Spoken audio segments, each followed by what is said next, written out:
Okay, so I'm back with the Car Chronicles of being 40 and over. I am an official 40 teen, is what I like to call it, because we go through changes as a teenager. When you enter puberty, there are physical and mental changes that you go through. And as someone that turns 40, especially as a woman, you deal with physical and mental changes that come with perimenopause and menopause, right? So I am a 40 teen. And so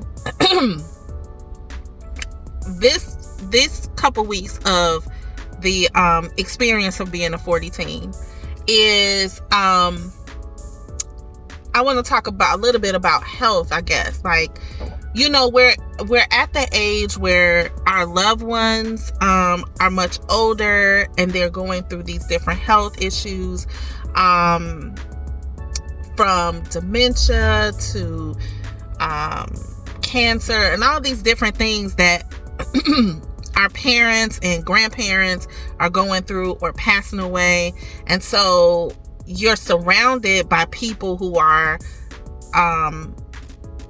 fighting and who are pressing through a health challenge, And so it kind of raises your awareness, or it kind of puts you in a space of like you're thinking things could be going on with you, right? And as you're aging, could potentially things could be going on with your body. And so I'm trying to be more proactive in terms of paying attention to my health. So with that, I've had some things that was of concern. And so my doctor told me to do these particular things and prescribe certain medications to help facilitate this, my journey to wellness, right? I'm taking these medications and I'm feeling these different things, and I'm like, I don't feel well. Like something is wrong. And anxiety level is like on 1,000. And so I'm thinking all these different things could be going on in my body because of what has happened to other people in the past. And I'm just freaking out, right? So this has been going on for the last couple weeks. And when I say anxiety on 1,000, I mean like having the like feeling like I have the chills, like when you have the flu. And so I'm having like shaking, okay? So I have a tendency of picking up of having what do you call it, side effects to medications, okay? So I finally decided, let me look up these medications. One of them I had a fear of taking, and I won't go into the reasons why. That'll be a different video. And so I said, wait a minute, let me go look up these medications. So one medication, I looked that up, side effect, anxiety. My inhalers for my asthma, side effect, anxiety. The next medicine I looked up, side effect, anxiety. Another medication I was taking, side effect, anxiety.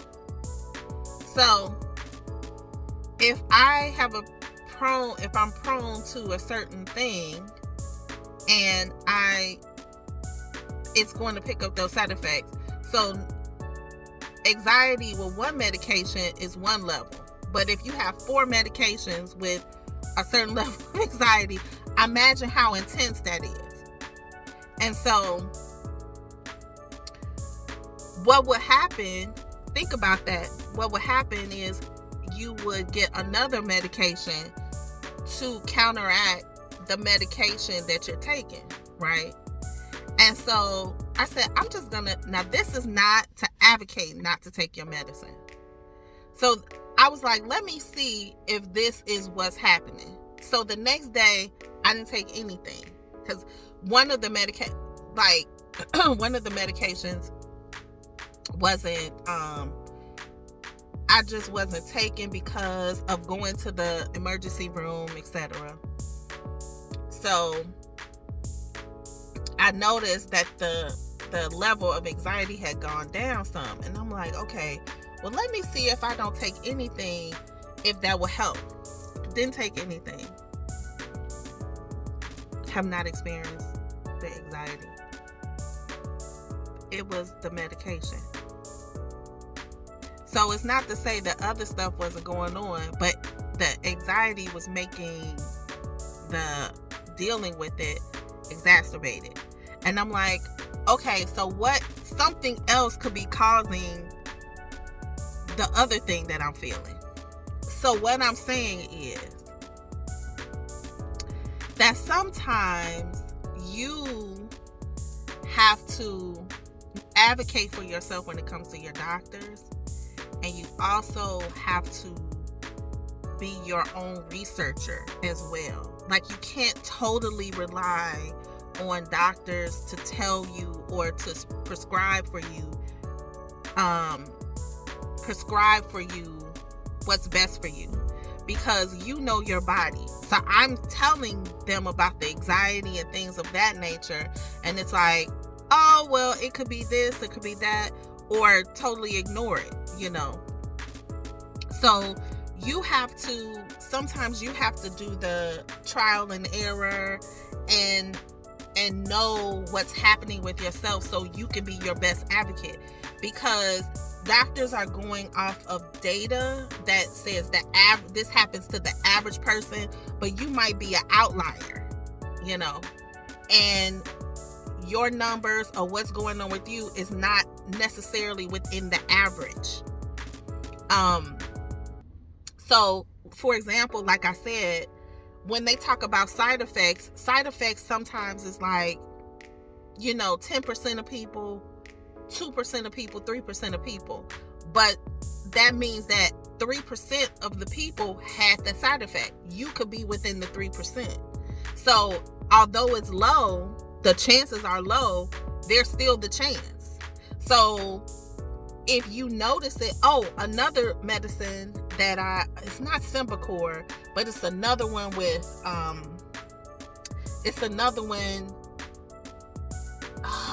Advair, maybe, not Advair. It might be Advair. They had a purple thing for my asthma, and I took it for about a week. And then I would move and my bones would start cracking, right? And I'm like, what is going on? Like, why do my bones crack so much? That was about 10, 12 years ago. I was like, let me go look up side effects. It says may cause osteoporosis. I stopped taking it. And I was like, and what's interesting is that I really didn't need to take it daily, as you can see. It was more like when the rescue inhaler doesn't work, then I need to go a step further. So that's kind of what I do now. It's like when the rescue inhaler doesn't work, then I go a step further. But if you're not paying attention, you could walk yourself into a whole nother issue or give yourself another ailment because you're thinking that this may be right. Medicine is a practice, like they say. They have a practice. It's trial and error. They're going off of what they know to be true. For the majority of people, let's try this. For the majority of people, this works. So let's try it. That's what they say. Let's try this medication. If it doesn't work, we'll try something else. So you have to pay attention to that this doesn't work for you. And you have to be okay with saying this doesn't work for you. And sometimes, like my dad was telling me, he was taking the medication for 4 years. He never had a side effect. After 4 years, he began having side effects. Our bodies change as well. This goes back to being willing to say that your body has changed. There are things that you may have been, that you weren't allergic to before, that you are now. There may have been things that you liked before that you don't like now. It doesn't agree with you. That's okay. Because again, This is a journey to life. We don't arrive to a place as we live our life. We are journeying through this thing. And so there's cycles. There are cycles that happen in life. And so you have to pay attention, and you have to be in control of what cycle you're in. And so I was just watching another, and maybe this be a post for another time. I was just watching another influencer talking about how we look at aging. And so it's interesting how we don't value aging, because the opposite of aging is dying. Like, if you don't age, you die. And then we say, oh, it's a shame that this person died young, but then we criticize aging. And that's what happens. We change during time. We change over time. We are not the same. Even if you're looking at people that look the same, or they don't physically, when you're looking at them, they don't look like they're changing. They're human beings. All celebrity women are going to go through menopause. Okay? They're going to go through menopause. All celebrity women going to have some symptom, one of the symptoms. Maybe not all of the symptoms. Maybe they don't have a hot flash, but they got something else. Maybe they don't have this, but they got this. They're going to go through that. All men need to get their prostate checked. All men, are not going to have the same libido as they did before. All of them. As long as you age, that's what's going to happen. So there's no exception. And so how do we have to embrace the changes if we want to live a long life, and how to manage those things. And so my message today is to take the power of your health,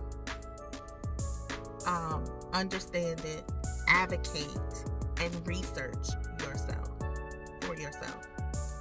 And then take that information and make an informed decision. Okay?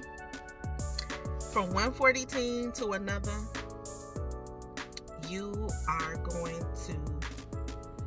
going to ultimately make the journey the best journey possible.